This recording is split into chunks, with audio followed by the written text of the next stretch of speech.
Hello everyone, আশা করি তোমরা সকলে খুব খুব খুব ভালো আছো। গৌরব সিনিয়া চ্যানেলে তোমাদের সবাইকে স্বাগত।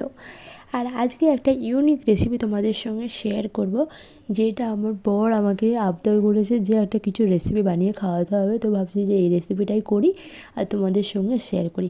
তো চলো রেসিপিটা স্টার্ট করা যাক। তার আগে একটা কথা বলে রাখি, যারা পাস্তা লাভার তারা অবশ্যই রেড অ্যাড কমেন্ট করে যাবে আর চ্যানেলটাকে সাবস্ক্রাইব করে দেবে যদি ভিডিওটা ভালো লেগে থাকে, কারণ চ্যানেলটাকে সাবস্ক্রাইব করলে আমি ভিডিও বানাতে আগ্রহী হই। আর এরপরে কী ভিডিও বানাবো তোমরা অবশ্যই কমেন্টে আমাকে জানাও। তো চলো ভিডিওটা শুরু করা যাক। সো দেখতেই পেলাম আমি এখানে এক বাটি পাস্তা নিয়ে নিয়েছি। দেন গ্যাসটা চালু করে আমি কড়াইটা এখানে বসিয়ে দিয়েছি। সো তারপরে আমি এখানে জল অ্যাড করেছি, তার মধ্যে ভিনিগার আর নুন অ্যাড করেছি। তোমরা এখানে চাইলে রিফাইন অয়েলটাও অ্যাড করতে পারো।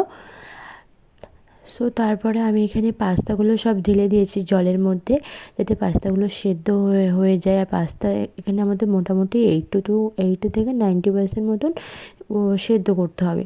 সেদ্ধ করার পরে নামিয়ে নেওয়ার পরে আমরা এখানে ঠান্ডা জল অ্যাড করে দেবো। আর দেখতেই পেলে কতটা সেদ্ধ হয়েছে পাস্তাটা, আর কি সুন্দর গায়ের থেকে মানে ছেড়ে ছেড়ে রয়েছে, কোনোটা চিপকে নেই একে অপরের সঙ্গে।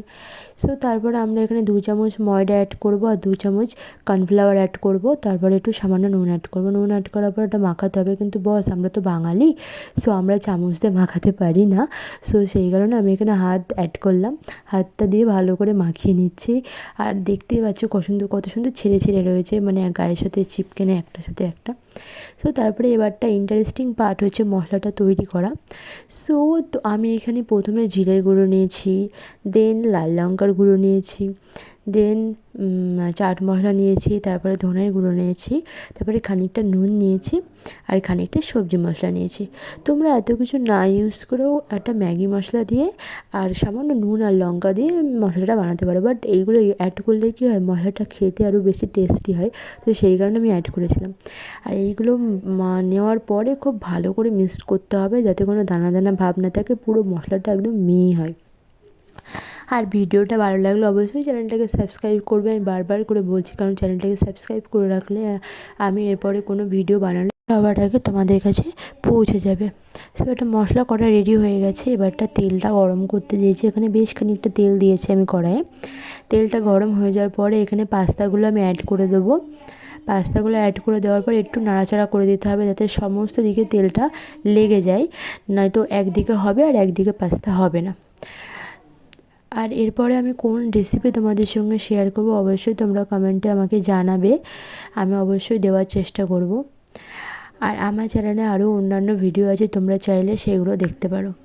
সো দেখতে পাচ্ছ পাস্তাটা আমি একদম লাল লাল করে ভেজে নিচ্ছি, কারণ লাল লাল করে না ভাজলে পারে এখানে কুড়মুড়ে ভাবটা আসবে না। সো ভাজা হয়ে যাওয়ার পরে আমি এখানে থালায় তুলে নেবো। আর এটা প্রচণ্ড খেতে টেস্টি হয়, কারণ আমি কথা বলতে বলতে আমার বারবার করে ঢোক গিলতে হচ্ছে, মানে বুঝতেই পারছো কতটা টেস্টি হয়। সো এখানে থালায় তুলে নিচ্ছে। তুলে নেওয়ার পরে আমি এর মধ্যে মশলা অ্যাড করব।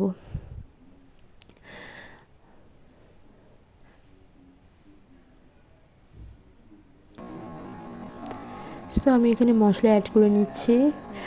আর মশলাটা অ্যাড হয়ে যাওয়ার পরে দেখতেই পাচ্ছ কীভাবে মাখানো হচ্ছে। আর এটা একটু নাচিয়ে নাচিয়ে মাখাতে হবে, কারণ বাঙালির স্ন্যাক্স বলে কথা, বুঝতেই পারছো, তো নাচিয়ে নাচিয়ে মাখাতে হবে।